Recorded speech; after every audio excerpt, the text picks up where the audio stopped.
Hi guys, Gene Kelly here, American Gunsmithing Institute, and I've got Darrell Holland of Holland Shooter Supply and a master gunsmith.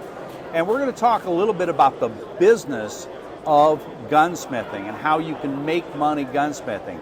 Darrell's done extremely well for himself, and he has a whole product line as well that you can make money with. But I want him to share with you some of the concepts and ideas and approaches to making more money as a gunsmith. Darrell? Well, Gene, it's good to be here at SHOT Show. You know, it's always good to come by and see you.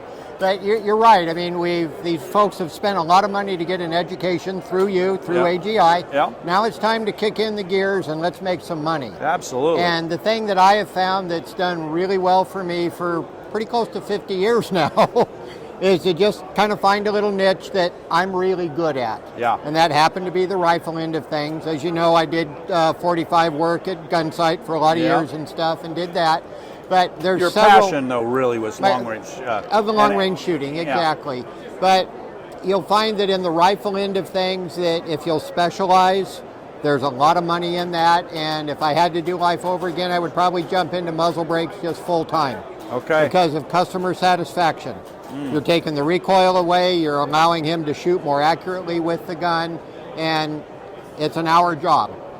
So what you're saying is that high value to the customer, real visible value to the customer, because they get felt recoil reduction, being able to get back on target more quickly, but only doing an hour or two depending on what they're working on.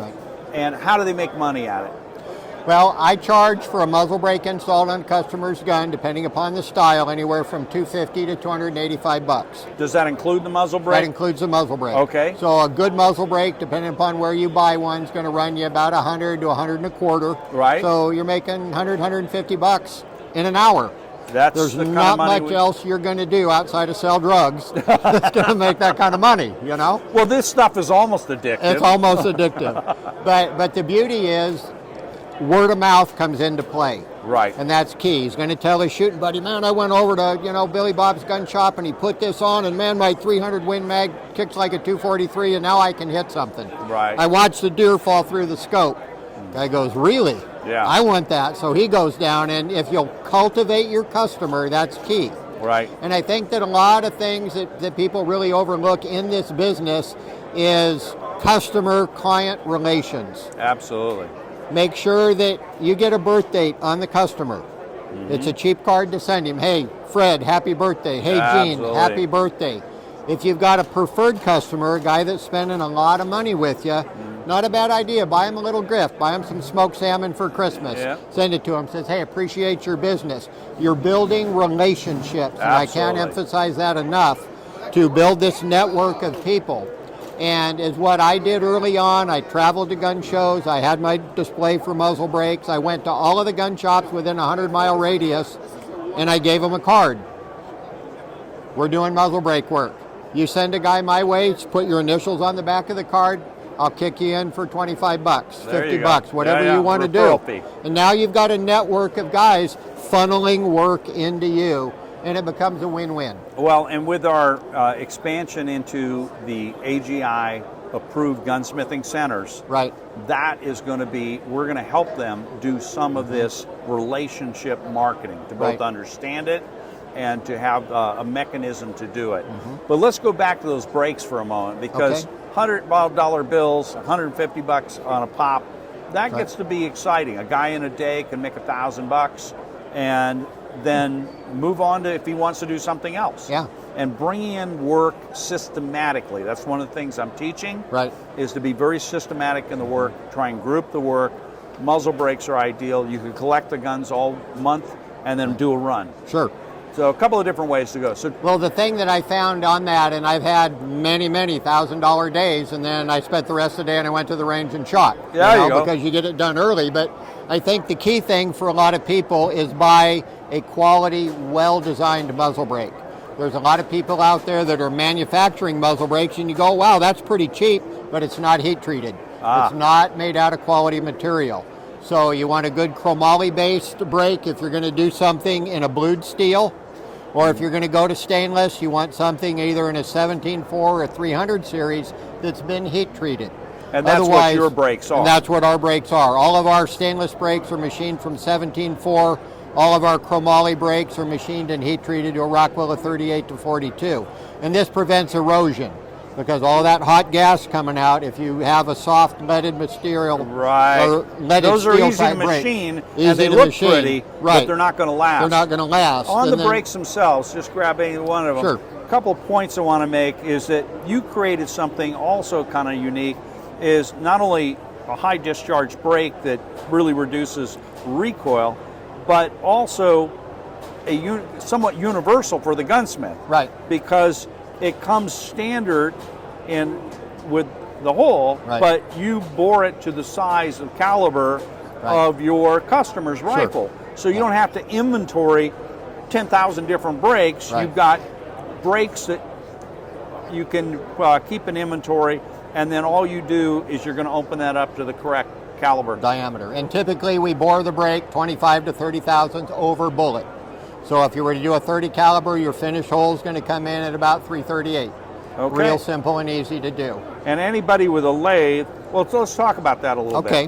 What type of lathe would you recommend, and what kind of setup? And I know you've shown a few in some of the courses we've done.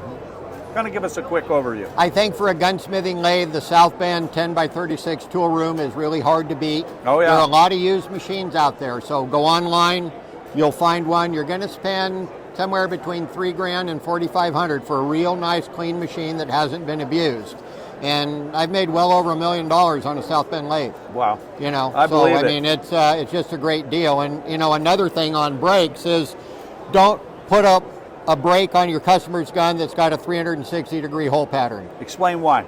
Because when he's shooting prone or over the hood of his truck, all he's blowing dirt and debris up around him, he's torching holes in the paint job, and the last thing you want to do is have a customer that gets a rock in his eye because he was out hunting and he shot prone, and now he's doing the Helen Keller back to the truck. Right, right. So make sure you've got a blank area on the bottom. You'll notice on our radial baffle that we've got the largest blank area on the bottom, and this blows the gas over and around the shooter and makes for a very efficient combination. And then to add a little frosting to the cake, make sure you put a nice thread protector on for the customer. Yep. So if he wants to take the brake off and go do something else, he's not running the risk of damaging his threads. Talk about timing. Okay. So when you're dealing with a muzzle brake that has a blank area on the bottom, check with the manufacturer to see which portion of the blank area goes at the top and bottom. If you look at this brake closely, we've got a narrow band at the top and a broad band at the bottom. Yep, there's a narrow band, and that goes at 12 o'clock. Okay, so all of the gas discharges out and over and around the shooter due to our unique baffle geometry that we have. And then in the quick discharge model, we have a series of holes that run on the top, and those two go at 12 o'clock. So it's real easy to make the alignment. Talk to them a little bit about choosing why you would choose for your customer, because we are consultants to our customers. As gunsmiths, we are consultants. We're the experts. So what would you say to a customer that's considering one brake versus the other, application-wise? Okay, so the main question that you're going to be faced with is probably aesthetics and then recoil reduction. So two things. If the guy's got a real trim sporter gun, a smaller diameter brake is going to be preferred. If he's looking for maximum reduction, a larger baffle system to go out and catch all of that hot gas is going to give him a little bit better recoil reduction. And when you're going with some of the super recoiling Magnum, double belted, triple loaded, you're going to want the maximum I always reduction. run the radial baffle for that customer, and then you'll taper the back of it to where the muzzle brake looks like it just grew from the barrel, giving a very stylish, attractive looking combination when done. And it's important to take good pride in your work.